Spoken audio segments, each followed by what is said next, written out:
Hi. Oh, so I am just here today to talk with you about a couple of important things that are connected, interwoven. And if you enjoy these little quick talks and meditations that I offer, please subscribe. And I love the comments. I spoke last week about darkness, and I want to continue on that. I love the dark, and I found out that many of you do as well. And that it feels good to know that so much more of who you are gets to be experienced when we welcome the dark, when we allow ourselves to be saturated and stay with, and not try to turn the dark into light, try to spiritualize in the traditional sense of the word. Because actually, then what we're doing is we're bypassing something that is really important, that has information for us, not really even for our minds, but for our nervous system, for our instinctive knowing, information that can help to ground us, anchor us more in our bodies, and actually live less from the mind, because when we allow ourselves to be in dark, there's less fear and we're more stable. We're integrating those parts of ourselves, whether it be past experience or even just noise that we've collected, and we haven't really discerned yet what is ours and what do I leave out here? What was projected onto me at one time and I absorbed because I'm sensitive, and because, especially in early life and all throughout life, we're wired for connection, we're wired for belonging. So there's a part of us that will naturally join, kind of join until we learn how to not become enmeshed, right? And then we can kind of take a step back and do that investigation, that inquiry, that looking into what is mine to sort through and what goes out here. And this is a really great movement. And in an earlier talk at one point, I spoke about movements that we can do for boundaries. To really be strong in your legs and bring your arms up and no, like breathe it out. No, not mine. And you can do that in all directions. And it's especially good when your nervous system is not titrating very well, not like really taking in information. It's not integrating, it's not assimilating, it's not settling. And then we strengthen, we build our capacity. So these are important things. And what happened for me recently is I had the opportunity, I didn't choose it, it just happened. But some of you who listen to me and have listened to me for some time or have been at my retreats, only recently did I really, in the last couple of years, allowed myself to really collapse a bit. It's happened when I broke my leg. And that was a full stop for me, to see how much I was navigating for so many years with my daughters with disabilities, and revising my book because I had written it from a certain frame at one time back then. And I wanted to leave it differently because I had my perspective, my integration, my growth, my healing had evolved, and I was really able to speak right from a more true place. And in that, what a great exercise. Like if you write something, sometimes we write something for ourselves and we hope that someone else will benefit from it. My book is called Edge of Grace. And I know many people have read it and have benefited, but I haven't really been standing behind it to promote it along with my team, because there's so many other things going on in the world, in our little community here, and it's like, what we have to kind of decide, what do I have the bandwidth for, and what is going to be most productive on the outside and satisfying on the inside, where we can have a match that way. But what I was going to say is that some systems, as we know, are kind of around us collapsing, especially in the field of disability and mental health. There's a greater need, and there will be greater needs, because people are becoming more vulnerable, more honest, more willing to seek help, ask for help when they know that they need it, myself included. As a single mom for 29 years, and with disability, navigating the world of disability, it can be very challenging at times. And also the requirement to have help in your home, navigating different personas. That's a whole nother story. But anyways, what happened is I've been doing this inner work for some time, and really letting myself fall into these dark places, that I may have kept myself busy in this field of healing, medicine work, facilitating retreats, having a pretty strong client base. And then slowly, just seeing that I needed to let some of that go. And in letting go of that, and letting life reorganize itself, and let myself be more in the unknown of not knowing what is next, and be with all the questions, something happened with a particular organization where they really came to me. My daughter's file had fallen through the cracks, and they saw it, said it was sitting in an empty folder, meaning she didn't have any case management. So it landed on me again to help catch them up, as the mom who does all of these little invisible things all the time, that aren't always valued and certainly aren't recognized. And it came on to me, and because I had been allowing these other things to clear some space for me to fully attend to what's happening here in my own environment. Not that I've been neglecting anything, but there's some hard shit to look at. And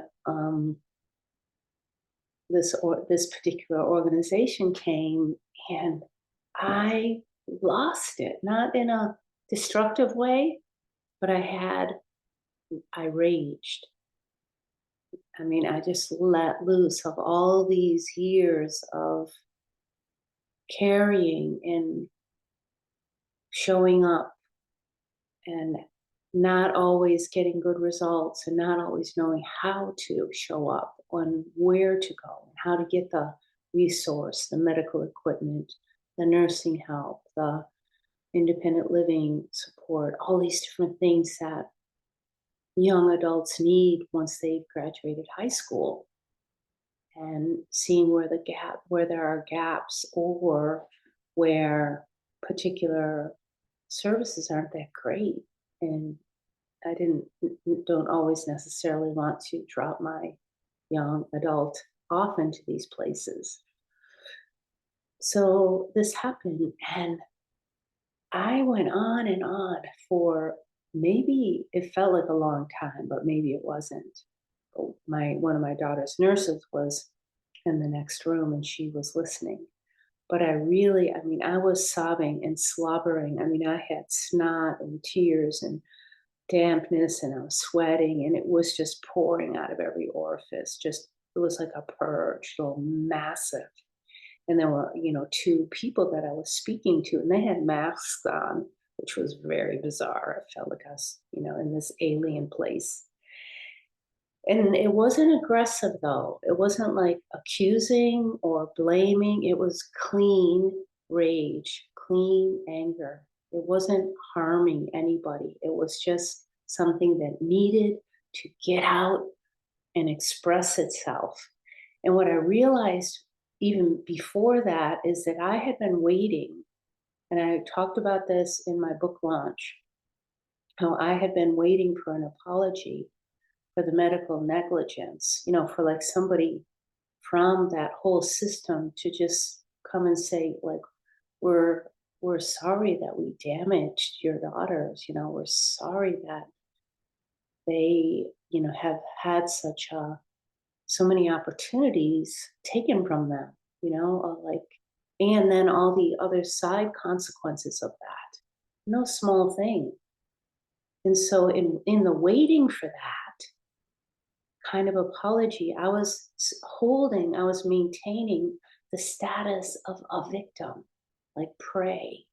So I could continue to be preyed upon by these, you know, all of these different people that lurk in the corridors of this predatorial corridors that in medical systems and disability systems, aging systems, all the different systems, patriarchal systems, where it all comes from.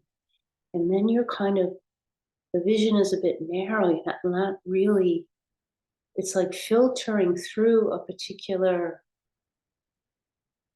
want, something that is still wanted, but it's not going to come.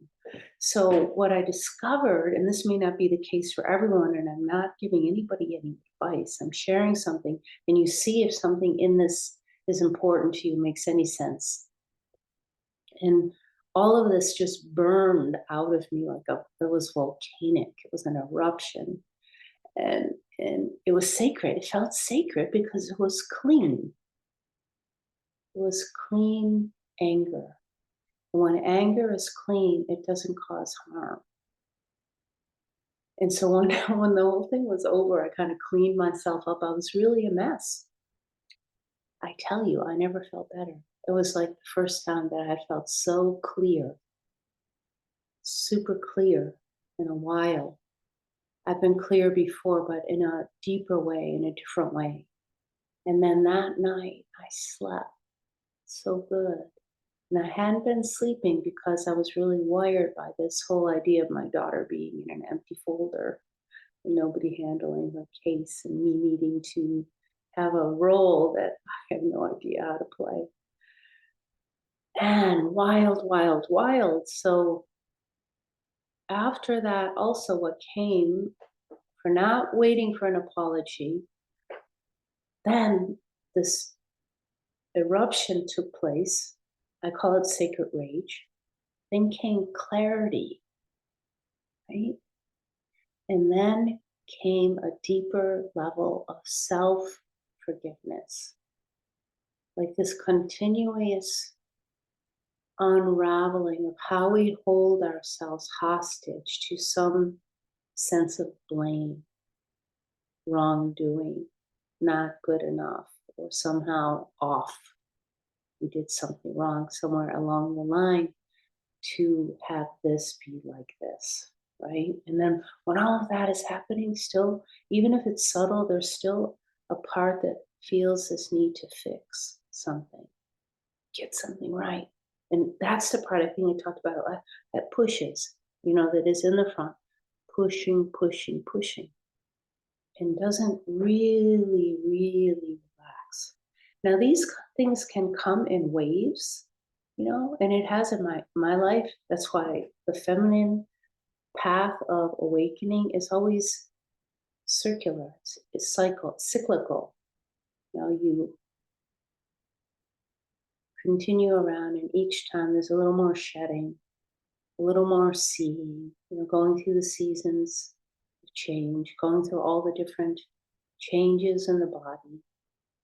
And it's very embodied path. It's the male, the patriarchal, not just patriarchal, but in general, men tend to go up to this transcendent way of expressing.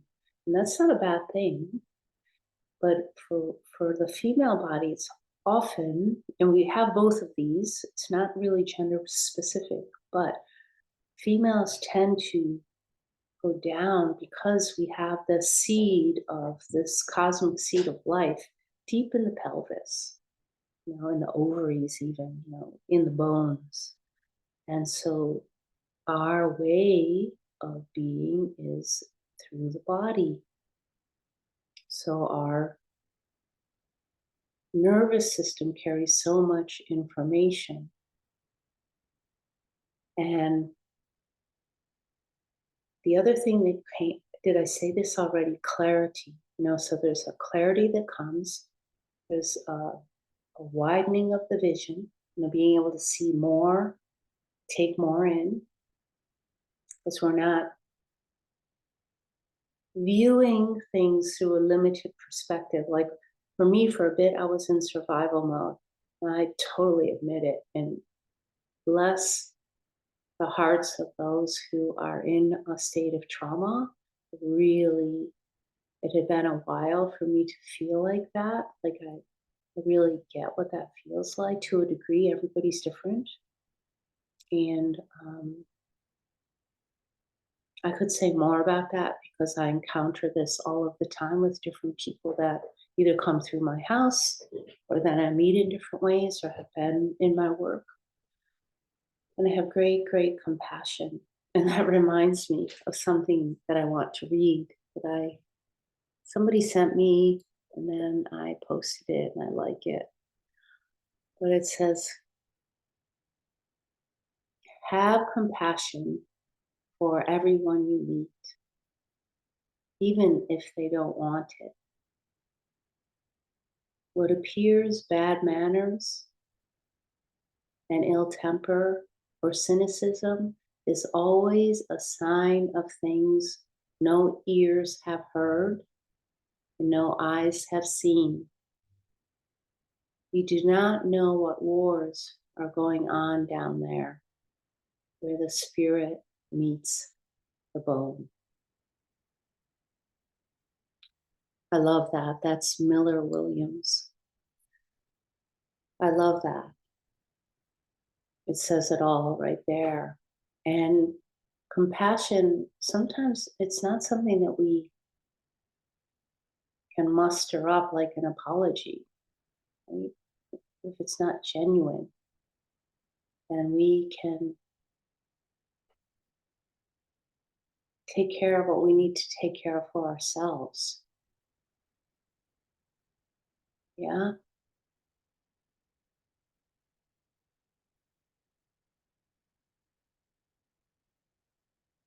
An apology can never be forced.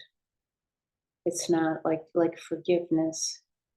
You don't just arrive at forgiveness, like say through repeating how grateful you are over and over again. And I'm sure I have done all of these things, and I might even again.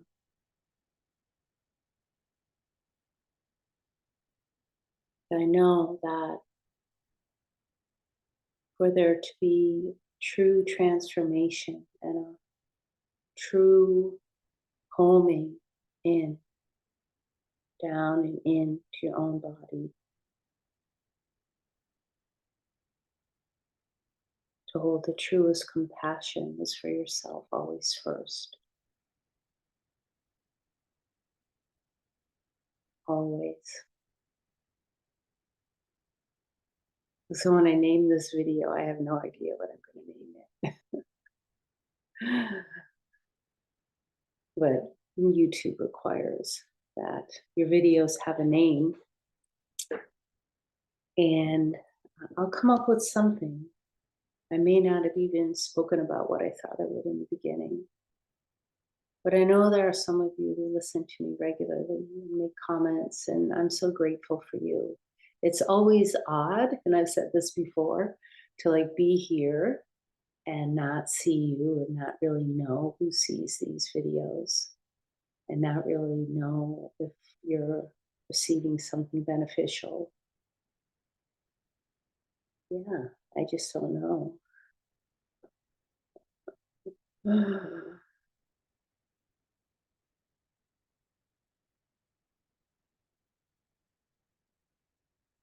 And that's all right. I don't have to know. And you don't have to know what the next thing is.